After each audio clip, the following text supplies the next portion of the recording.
जानकारी लेंगे कि क्या उनका उद्देश्य था और आज पहली बार ये जो आयोजन हुआ है इसका मुख्य रूप से क्या उद्देश्य। सर सबसे पहले आप हमें बताएं, आज आप यहाँ आए हैं तो क्या उद्देश्य आज का जो मीटिंग है इसका क्या उद्देश्य रहा है। जी, हमारा एक बहुजन समाज का सम्मेलन था जिसमें बहुजन समाज से जितनी भी SC OBC और माइनॉरिटीज़ के सारे लोग थे। आपने भी देखा मंच पर भी, चाहे वो पासी समाज के लोग हों, धोबी समाज के लोग हों, मुस्लिम समाज के लोग हों, OBC समाज के लोग, ये एक मिला जुला लोगों का कार्यक्रम था। ये यहाँ का मेन उद्देश्य यही था कि हम एक मैसेज देना चाहते हैं कि हम एक ऐसे संगठन में काम कर रहे हैं जो संगठन सोशल इंजीनियरिंग पे बहुत अच्छे से काम कर रहा है, जिसमें उसने सभी जातियों का प्रतिनिधित्व दिया हुआ है। मैं पासी समाज से ताल्लुकात रखता हूँ, ये हमारे प्रदेश कार्यकारिणी सदस्य हैं, ये धोबी समाज से ताल्लुकात रखते हुए हैं। यहाँ पर अभी अतुल वाल्मीकि जी थे, वो जो है वाल्मीकि समाज से ताल्लुकात रखते हैं। तो ये जो मिला जुला है ये इसलिए क्योंकि हमारे समाज को 7000 जातियों में बांट दिया गया। अब हम जो है अपनी अपनी जाति को गर्व महसूस कर रहे हैं अच्छा बताने में, लेकिन ऐसा नहीं है।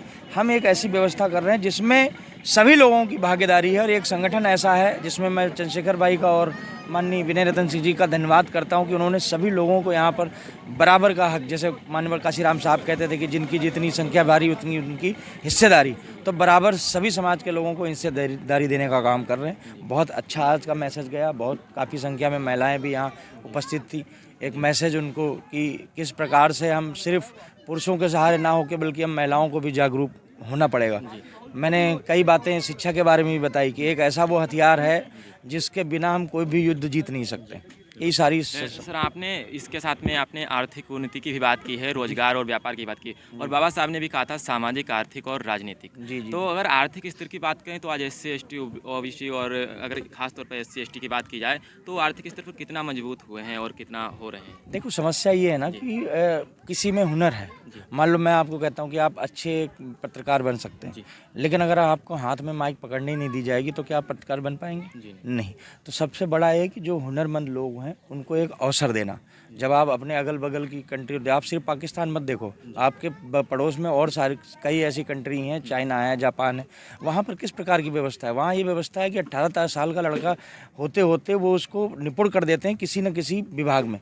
हम क्या कर रहे हैं कि हम क्या सिखा रहे हैं, हम ये सिखा रहे हैं कि नहीं, अगला रैली निकलेगी, रैली पे आप चिल्लाते हुए जाओगे, नारे लगाते हुए जाओगे, मस्जिद के सामने जाओगे, वहाँ आप चिल्लाओगे, हम ये सिखा रहे हैं। जब आप इससे निकल के और लोगों को आप अवसर दोगे, दलित समुदाय में, OBC समुदाय में, मुस्लिम समुदाय में ऐसे तमाम लोग हैं जो बहुत ही निपुण लोग हैं, लेकिन उनको अवसर नहीं मिल रहा। अभी आपने देखा होगा, अगर न्यूज़ आपके पास भी आई होगी कि 2700 जो स्कूल हैं वो सरकार बंद कर रही है।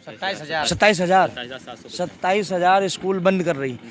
स्कूल बंद कर रही है मतलब उन स्कूलों में पढ़ने वाले लोग कौन लोग हैं? जब आप ये बात गौर करोगे तो वो हमारे समाज से लोग हैं, SC ST OBC लोग के लोग हैं, और उनका स्कूल बंद होने का मतलब है वो शिक्षित नहीं हो पाएंगे। और जब वो शिक्षित नहीं हो पाएंगे तो आज हम बोल पा रहे हैं, आप पूछ पा रहे हो, ये दोनों व्यवस्थाएं खत्म हो जाएंगी। अब ये दोनों व्यवस्थाएं खत्म हो जाएंगी तो बोलेंगे जय श्री राम, और हम तुम चिल्लाना पड़ेगा जय श्री राम। लेकिन जय श्री राम कहना बुरा नहीं है, लेकिन क्या उससे हमारा पेट भी भरेगा? नहीं। क्या करेगा वो व्यक्ति? या तो चोरी करेगा या डकैती करेगा। चोरी डकैती करेगा तो उसको जेल में डाला जाएगा। तो फिर चोरी डकैती जो नहीं करेगा वो क्या करेगा? वो रिक्शा चलाएगा, ई-रिक्शा चलाएगा, पल्लेदारी करेगा, भूसी भरेगा, ये काम करना। वो नहीं चाहते कि आप पढ़े लिखे डॉक्टरेट हो जाओ, आप उनसे सवाल पूछो, उनको जवाब देना पड़े। तो इस वजह से ये जो व्यवस्था है, मैं इस सरकार को इसीलिए हमेशा कहता हूँ कलम कसाई सरकार।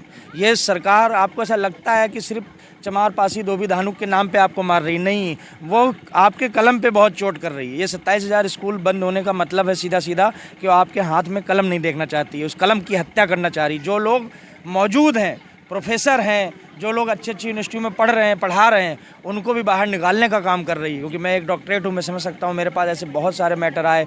आपने लक्ष्मण यादव के बारे में सुना होगा, डॉक्टर रितु के बारे में सुना होगा। ये लोग वो लोग थे जो प्रोफेसर थे, लेकिन इनको वहाँ से निकाला गया क्योंकि ये लोग जागरूक कर रहे थे। तो उनका सिर्फ और सिर्फ यही मकसद है कि हमारे जुबान पे जो है पढ़ाई की बात ना आवे, हमारे हाथ में कलम ना आवे। जब ये व्यवस्था नहीं होगी तो हम तुम जो कराया जाएगा वो करेंगे। बिल्कुल, हमने इसीलिए आपसे कहा क्योंकि हमारे ज़्यादातर लोग जो सामाजिक स्तर की बात करते हैं वो इकोनॉमिक की बात नहीं करते हैं, वो फाइनेंशियल व्यवस्था की बात नहीं करते हैं। आपने आप पटका लेके आप जाओ, बीमार हो गए तो आपका इलाज भी किया जाएगा। मतलब हम अपने अधिकारों के प्रति जागरूक नहीं हैं।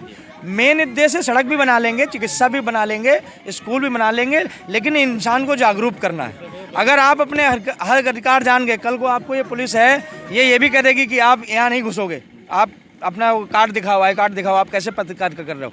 अगर आप अपने अधिकारों के प्रति जागरूक नहीं हो तो आप डर जाओगे, बोलोगे नहीं आप ये अभी मेरा बाइट चलाओगे, कल को हो सकता है सरकार आपके चैनल को बंद कर दे। लेकिन अगर आपको अपने राइट पता है तो आप उस अधिकार के लिए लड़ोगे। तो मेरा काम है कि इन शोषित वंचित समाज में अपने अधिकारों के प्रति जागरूक करने का। सरकार जब आवेगी तब देखेंगे कि क्या करना है क्या नहीं करना है। अच्छा, अभी सर आपने एक मैसेज दिया था मन से कि जब हम लोग मुजफ्फरनगर साइड से आगे बढ़े थे, जी। चंद्रशेखर आज़ाद जी उनके गांव की तरफ जाते हैं तो टोल टैक्स नहीं पड़ता है। जी जी। तो वो क्या मतलब है, आपने कहा संगठन। हाँ, वो आपके दिमाग में एक चीज़ ऐसी आवेगी कि अरे ये तो फिर बढ़ावा दे रहे जी। कि मतलब हिंसा को, कि आप टोल ना दो। मेरा एक कहना है आपसे कि जब ऐसे लोग जिनकी गाड़ी पे विधायक का लोगो लग जावे, विधायक खाली लिखा देवे या छतरी लिखा देवे या ब्राह्मण लिखा देवे तो टूट माफ़ हो सकता है, तो क्या भीम आर्मी के लोगों का टोल नहीं माफ़ हो सकता? टोल तो हम दे ही रहे, लेकिन ऐसे टोल आपको पता है, जानकारी जाके गूगल पर सर्च करिएगा। गुजरात में जो मोदी जी का घर है, मोदी जी का राज्य है, वहाँ पे एक ऐसा टोल टैक्स था जो पिछले 4 सालों से चल रहा था, सरकार में वो दर्ज नहीं है। ऐसे तमाम टोल टैक्सों की आपकी सूची मिल जाएगी जिन टोल टैक्सों की सीमा समाप्त हो चुकी है, उसके बाद भी वो टोल जो है वो ले रहे हैं हमसे, तुमसे। आपको पता है कि आपका अधिकार है कि अगर 3 मिनट से ज़्यादा आपकी गाड़ी किसी टोल पे खड़ी होती है तो आप टोल नहीं दोगे।